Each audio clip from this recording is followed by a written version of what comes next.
Hello, good morning. আমি আবারও চলে এলাম তোমাদের সামনে নতুন একটা ব্লগ নিয়ে।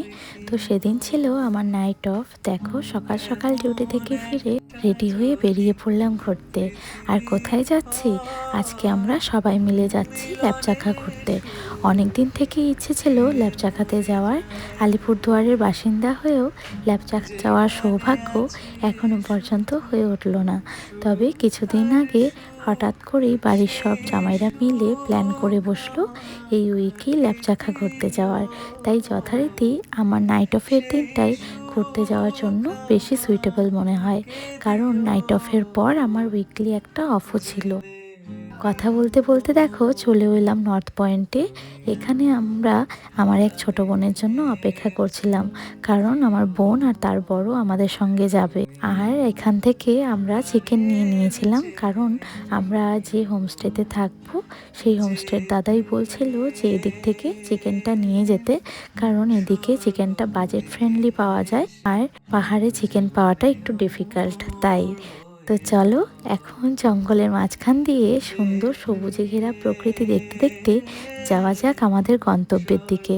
আর এই সবুজে ঘেরা পরিবেশ দেখতে দেখতে কোথাও যাওয়ার যে কতটা শান্তি, সেটা যারা এই নর্থ বেঙ্গলে এসেছো তারা খুব ভালো বুঝতে পারবে। এখন যে জঙ্গল হয়ে আমরা যাচ্ছি সেই জায়গাটার নাম হচ্ছে জয়ন্তী।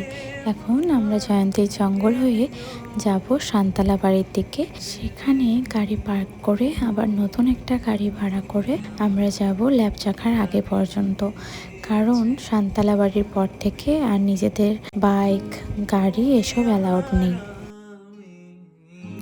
তো এই যে আমরা শান্তালা বাড়ি পার করে অনেকটা দূর এগিয়ে এসেছি, তবে আমরা কিন্তু এখনও ল্যাপচাখা পৌঁছাইনি।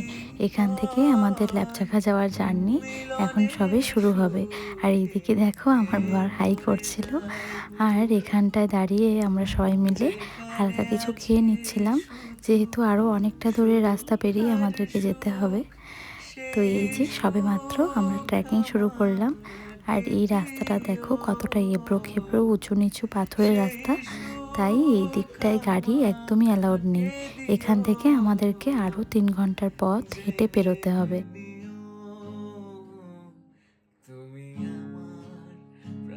আর এই যে আমাদের ছোট্ট পুচকিটাকে দেখছো, আমার ভাগ্নি, ও এভাবেই পুরোটা পথ কারো কোলে না উঠে কনস্ট্যান্ট একভাবে হেঁটে ল্যাপচাখায় উঠেছে।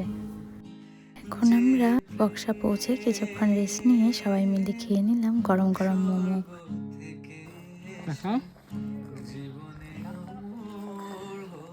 তো কেমন লাগছে তোমার? সেই কষ্ট হচ্ছে না? নেক্সট টাইম কি আবার বলবা ল্যাপচাখা আসবো? বলবে না? কি বলো, এত সুন্দর জায়গা, এত ভালো প্লেস। কাণ্ড দেখো, এই যে দেখো দাদা ভাই দিদি দুজনেই মাঝ রাস্তায় ভালোবাসা শুরু করে ফেলেছে। আর আমার বউকে দেখো, রোম্যান্স বলতে বোতল নিয়ে আগে দৌড়াচ্ছে। আর তোমাকে দেখাও, তোমাকে দাও দেখাই।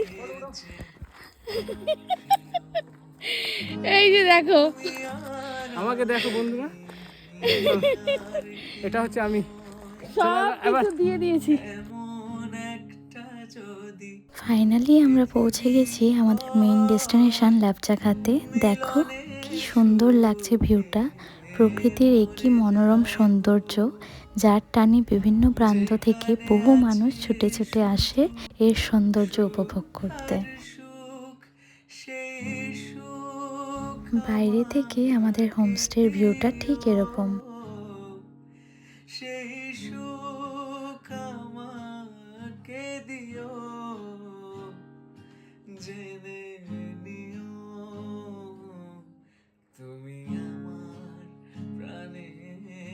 তখন প্রায় বিকেল 3:30 মতো বাজে, দুপুর গড়িয়ে বিকেল হতে শুরু করলো আর প্রচণ্ড খিদেও পেয়ে গেছিল। সেই মুহূর্তেই দাদা এসে দুপুরের খাবারটা দিয়ে যায়। তো এখন আমরা সবাই মিলে আগে দুপুরের লাঞ্চটা সেরে নেব। আর দাদা ভাই এদিকে আমাদের সার্ভ করছিল। আর খাবারে ছিল ডাল, ডিমের ঝোল, বাঁধাকপি ঘন্ট, আলু করলা ভাজা। আর খাবারগুলো খেতেও ভালো ছিল। দুপুরে খাওয়া দাওয়ার পর আর কোনো কিছুই সেভাবে ক্যাপচার করে উঠতে পারিনি, খুব টায়ার্ড লাগছিল, তাই একটু রেস্ট নিয়ে তারপর একটু বাইরে ঘুরতেও বেরিয়েছিলাম। সত্যি বলতে ভিডিও করতে তখন ভুলেই গিয়েছিলাম। তো এখন সন্ধেবেলায় সবাই মিলে আগুন চালিয়ে তার চারপাশ ঘিরে বসেছি, আগুনের তাপ নিচ্ছি, তার পাশাপাশি এদিকে গান চলছিল। খুব সুন্দর একটা মুহূর্ত কাটাচ্ছিলাম সবাই মিলে।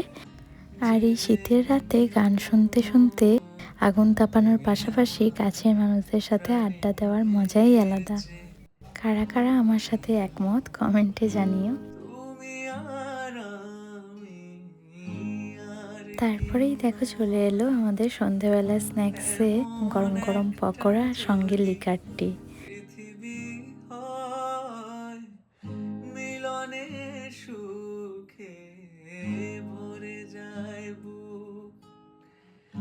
যেখানে আছে শুধু সুখ আর সুখ, সেই সুখ। তারপর একটু রাতের দিক করে বারবিকিউ চিকেনেরও অ্যারেঞ্জমেন্ট ছিল, যেটা আগে থেকে এখানকার দাদাকে জানানো ছিল। তো আমরা ওদিক থেকে সঙ্গে করে চিকেনও নিয়ে এসেছিলাম। আর দাদাভাই যেহেতু ছেলেদের মধ্যে খুব ভালো রান্না করতে জানে, তাই দাদাভাই বলেছিল যে এটা বানিয়ে দেবে। আসার পর থেকে দেখো এখনো পর্যন্ত তোমাদেরকে ঘরের ভেতরটা দেখাতে পারলাম না।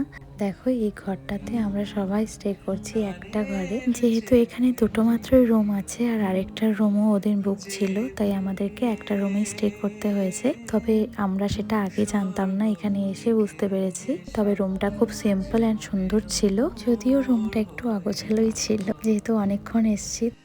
এরই মধ্যে আমি ড্রেস চেঞ্জ করে ফ্রেশ হয়ে নিয়েছি, এখন ডিনার করতে যাব। আর খাবারে ছিল ডাল, আলু ফুলকপি দিয়ে একটা সবজি, পাঁপড় আর সঙ্গে চিকেন।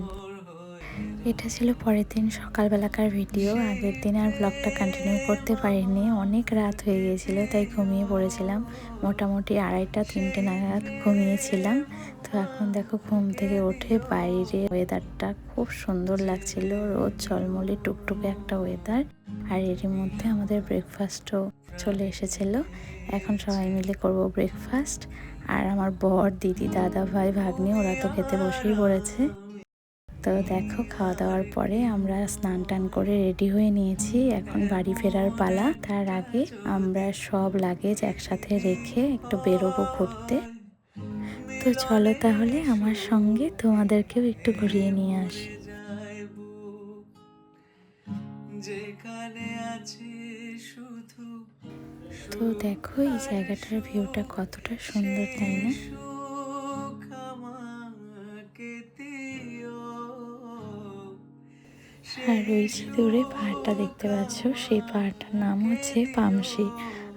যদিও বা আমিও সেটা জানি না যে পাহাড়টার নাম কি। আমার বর যেহেতু এখান থেকে কয়েকবার ঘুরে গেছে, তাই ওর কাছ থেকেই শোনা।